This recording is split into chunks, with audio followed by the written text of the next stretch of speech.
Hello, I have three questions for you. Do you want to leave a legacy for the next generations? That's question number one. Second question, do you want to save taxes year after year, generations after generations? And third question, do you want to learn the secret of the rich? I'm so glad you're here. I hope you have pen and paper because I'm going to give you some very important information that you should know. Now imagine saving three, four, five, or six figures in federal and state income taxes every single year. This is your money to pay off your mortgage, to buy a new car, take your family on a vacation, to save for retirement, or to give to a charity. Imagine all lawsuits become frivolous and go away. Think of all the worry and agony you will have no longer have. Think about how much time and money you will save. The Spendthrift Trust makes all lawsuits judgments go away. Imagine that no one knows what you own, where you own, how much you own, or how much you make. This is what the Spendthrift Trust will do for you. My name is Sally Gimmon, and I am the owner of thetrustisyou.com. This is Save Taxes Legally. I'm so glad you came, and I hope you have pen and paper. I believe every U.S. business owner, U.S. 1099 income earner, and U.S. investor needs to know this information. It's not taught in schools. I went to undergraduate school. I went to graduate school. I had to research this all on my own. I believe since I found out a solution on how I personally could save on short-term capital gains, it is my duty to share this with as many people, as many other investors, U.S. business owners, and U.S. 1099 income earners as possible. This information should not be kept as a secret. And I believe that the playing field must be leveled for all size of businesses. I don't care if you're making $80,000, you're making $800,000, or $8 million, or $80 million. Everyone should have the same information and make the decisions for themselves. Now, the Spendthrift Trust has four very important ways to save that help you save. I'm going to go over these right now. Number one, it's going to save you taxes year after year, generation after generation. Number two, it's going to keep your information 100% private. There's a false rumor out there that your LLC or your S Corp or your C Corp does that. That's statutory law or state law, and I can go out to the Secretary of State or the Corporation Commission of your state online and research that. There is a reason why 40% of all LLCs get sued every single year. You don't want to do that. Number three, talking about lawsuits. If you put everything you have into the trust, no one will know where it is, what you have, how much you have. Well, the only thing they can do is sue you, the individual. I'm worth nothing. You can't get blood from a stone. Think of all the lawsuits. If you have rental properties and someone's dog gets out and bites a mailman. Think of if you have a property and someone trips on the sidewalk and breaks their ankle. Think of everything you could be saving, how much money you could be saving, how much time and worry you could be saving. Number three, I'm sorry, that was number three. Number four, with the Benson Financial Trust, what I sell, Paul Benson was a Harvard law professor. 76 years ago, he wrote 5 different trusts. I'm going to go over those. And with all the 5 trusts, you do not have to do the 2024 Corporate Transparency Act from the Treasury Department. If you do not get a Spendthrift Trust, please do the paperwork. The fines for not doing the paperwork for the Treasury Department are either $10,000 and or 2 years in jail. Talk about harsh punishments. So please do that. Now, I know what you're thinking. You're thinking, why doesn't my financial planner or my CPA knows this? This is a very good question. There are over 1 million attorneys in the United States. Only 4% are trust attorneys.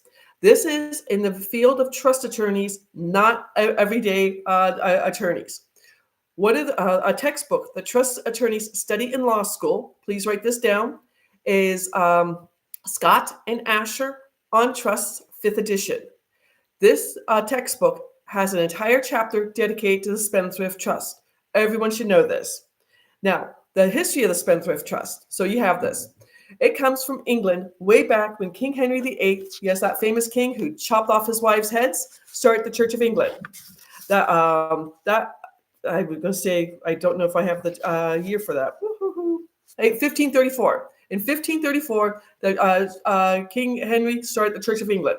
He went to go tax the lords and ladies of England, and they went further back to history to the Magna Carta. They said, no, no, no, no, King Henry VIII, you can't tax us. It became contract law. It came to the colonies while we were still part of England. And the law firm I work on behalf of, it's Paul Benson's grandson and great-grandson who run the law firm. They inherited a trust that turned 350 years old in 2023. That's how long they've been saving taxes. Now, our current tax code went into effect February of 1913 and was only supposed to be around for a few years. Well, it's now more than 110 years later, and it's just grown and grown and grown. Here's a weird statistic for you. My undergrad was English literature. I love to read. I love Shakespeare. I did a free internship at Ford's Theater in Washington, D.C. Got to see some fantastic plays. Think of all of Shakespeare's work. Line them up. Romeo and Juliet, As You Like It, Midsummer Night's Dream, King Henry III. Line them all up. And the U.S. tax code is 10 times the size of Shakespeare's work. Shakespeare's a lot more interesting to read than the tax code. So most accountants, not making fun of accountants, I'm dyslexic and I transpose numbers. Most accountants go to undergrad and then they go get their master's or CPA, and they only work in the 300, 400 level. And 95% of all U.S. tax returns are 1040 tax returns. With the Spendthrift Trust, I don't care which Spendthrift Trust you get, you will file a 1041 tax return. So CPAs don't go to law school. And most attorneys don't study trust things. Since I'm going to be here, we're going to be here for a while, I want to tell you a little bit about my story, if that's okay. Currently, I am a real estate investor. Since starting both my business trust and my beneficial trust, I have wholesaled 28 properties. I have 12 notes that pay me their mortgage every single month. I have 2 seller financing houses. I have a crypto bot that goes Bitcoin versus Ethereum. I get paid on that every time. And my 3 online businesses, both in 2022 and 2023, I saved 92% on my federal income taxes. I only paid 8%, and I did not pay North Carolina state taxes. This is why I think everybody should know this, but it was not always this way. Let me tell you my story. October 2018 was a watershed month for me. 3 major things happened. Number 1, I was living in Phoenix working as a Medicare broker, and my oldest nephew was getting married in Charlotte, North Carolina. I had the time saved up, and I requested the Friday before the wedding and the Monday after the wedding for time off because I had friends and family coming in from all over the world. I was denied. Second thing that happened, my brand new 3-week-old car, it was a little sports car with a moonroof. I was driving to work for 7 o'clock in the morning, Phoenix time. I was on a major east-west road, Indian School Road. I was the second car through on a green light when some bozo ran the red light, T-boned me on my passenger side. Thank God I wasn't injured. He had no insurance. Silly Sally had the paperwork for gap insurance sitting on her kitchen table, not filled out yet. So I had to get a second car loan all of a sudden, and I was eating ramen noodles twice a week. Not good. Third thing that happened, my mom and dad lived in Goodyear, Arizona. They drove from Goodyear, Arizona, 20 miles west of Phoenix, to Charlotte for the wedding.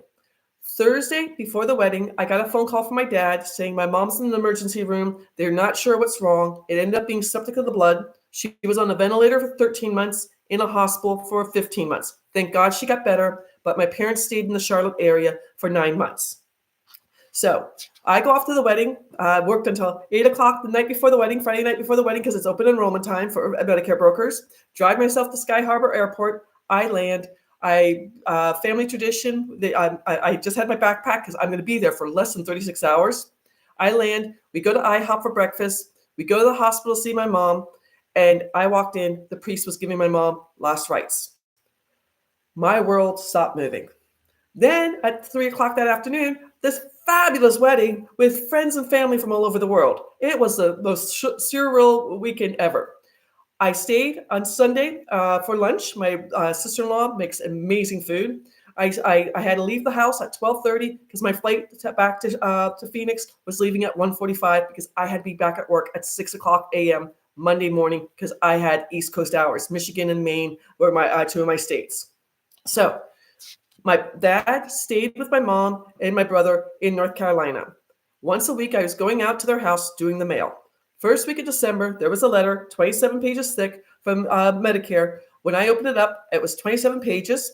It was my mom's first month's bill in the hospital, emergency room, and then everything else.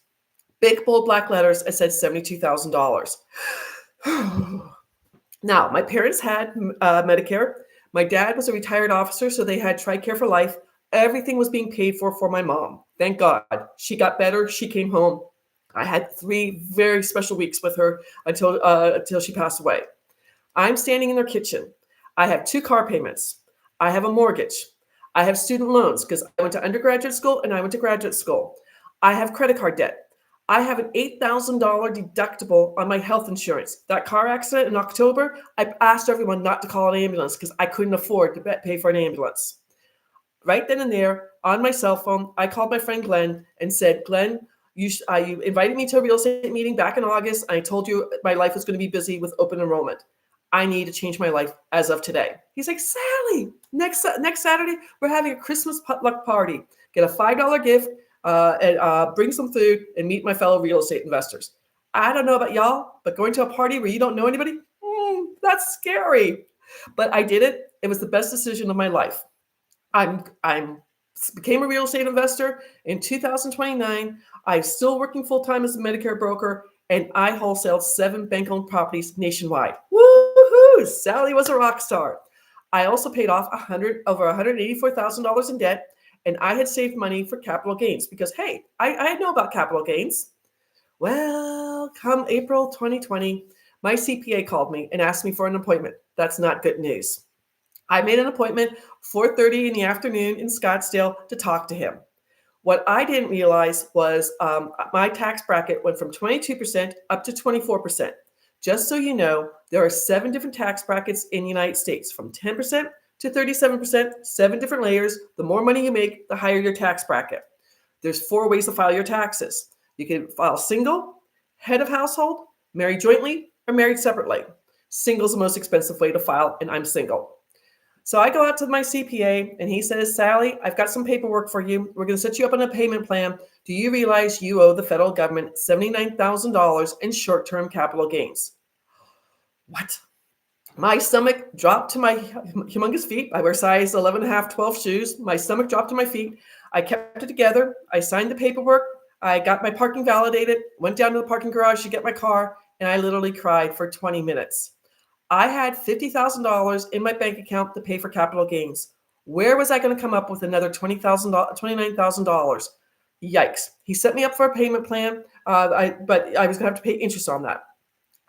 Drive home, Scottsdale's east of Phoenix. So I'm driving to the sunset, tears going down my face. My boyfriend had made me dinner, and the 2 of us sat across from each other just going, what are we going to do?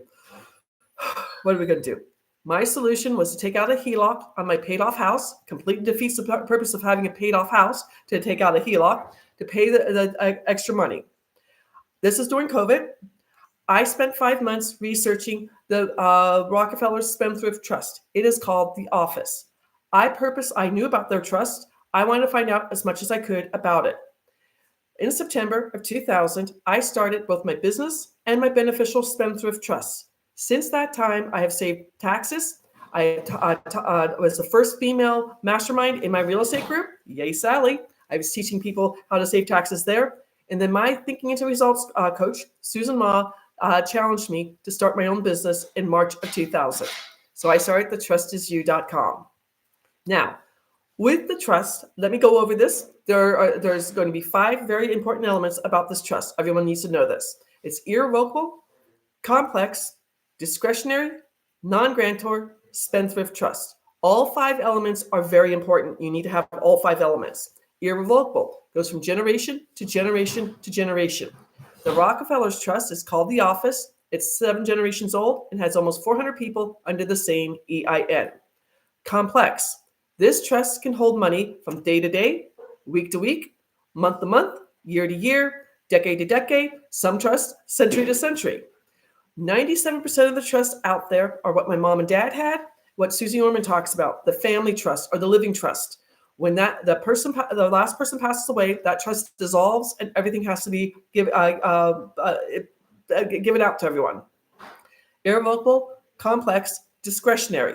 Whoever is a trustee or trustees can make all the rules for all the beneficiaries. There's no contesting the will. There's no like, hey, she loves you more, she hates you more.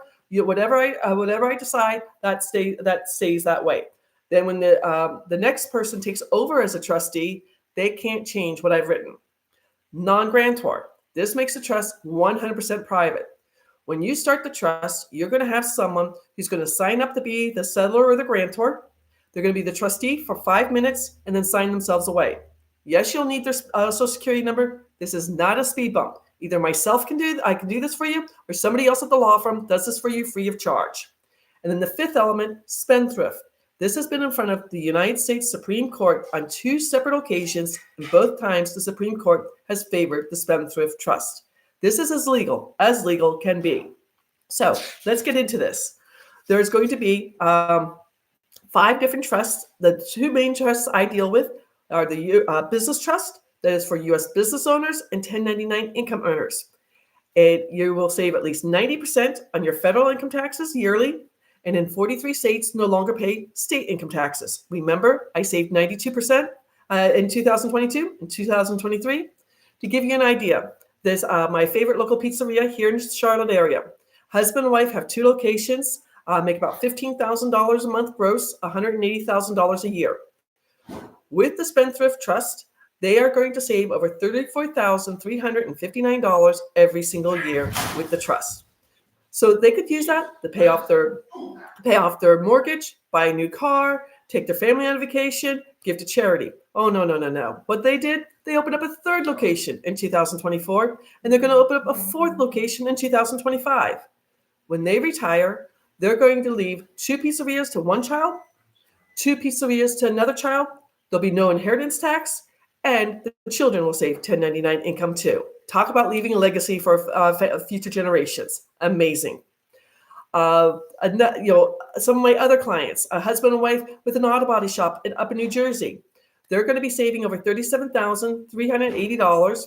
And what they plan to do with this, he's in his late 40s. They have 3 grown children. None of them want to be in the auto body shop. He's going to the local high school to offer a free scholarship to at least 2 people to come and learn how to deal with an auto body shop. He is so busy, he's got to turn away work. He's hoping that some of these high school kids want to learn this trade and start making money. Another one of my clients, she has her own hair salon and a beauty school. She's in California. She's saving so much money. She's teaching gang members, female gang members who didn't graduate from high school, how to become hairdressers. She got a leg up, and she wants to help other people. My clients are doing amazing things. So with the business trust, that's going to be, you're going to save 90% of your federal income taxes. Most of my clients are between 90 to 95. You never want to be at 0 because that's when the IRS comes after you. And this is before taking any deductibles. The beneficial trust, this is for all investors. Remember, I'm the one who got in trouble with capital gains. The beneficial trust is going to save you 5 taxes. First one are short-term and long-term capital gains. That's on any profit that when you sell something at a profit. Short-term capital gains are just like income taxes, are taxed between 10% to 37%, 7 different layers, whatever your tax bracket is. I personally use 24% on every deal I do because that's what I got taxed for. But so if you are a Forex investor, a crypto investor, a wholesaler, a fix and flipper, doing auction houses, doing tax liens, anything like that, you're going to be saving capital gains, short-term capital gains. Long-term capital gains, more than a year, will either be 15% or 20%. I'm not the CPA. I just give you the figures so you can figure this out. One of my clients who sold a 42-year-old family restaurant at 15%, we saved him $46,000, and at 20%, we saved him $600,000. He was 69. His wife is 67. These 6 figures are going to help them save money during retirement. An amazing thing. Now, that's capital gains, interest income taxes. This is for passive investors, people in the mutual funds. A Forex investor, poor Forex investors get taxed twice, capital gains and interest income taxes. If you are doing the BRRRR strategy in real estate, subject to in real estate, notes, I personally do notes. if you do seller financing or creative financing, either a business, a house, or